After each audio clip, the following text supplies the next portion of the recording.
I was watching a video the other day of a guy, and he held up, he said he's training in martial arts, and he held up a black belt and a white belt, and his sensei asked him, which one is the hardest one to get, the black belt or the white belt? And the sensei, and he said, oh, of course, the black belt.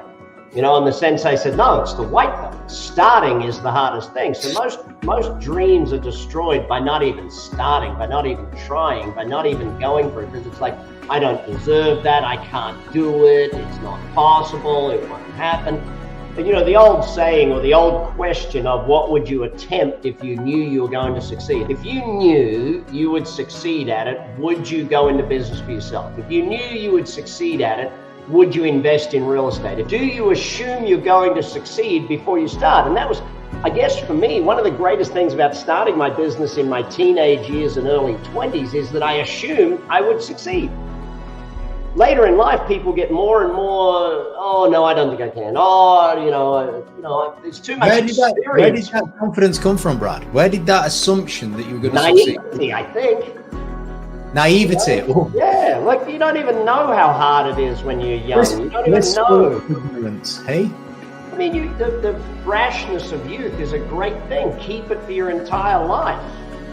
And going back to that tennis thing, when Rafa Nadal walks out on the court, he expects to win. He expects to win.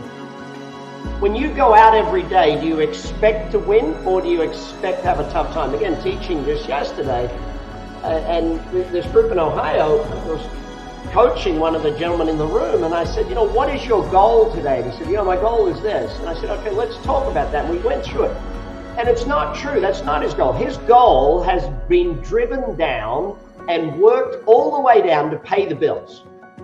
That's his goal today. He gets out of bed and goes to work with the goal of making wages, paying the salaries of his staff. And that's what we get driven down to over a period of time. We get driven down to mediocrity, driven down to that, there was a great 𝗪𝗲𝗲 couplet, never bring your goals down to reality, dreams down to reality, for to set lowly goals is to cripple oneself from within.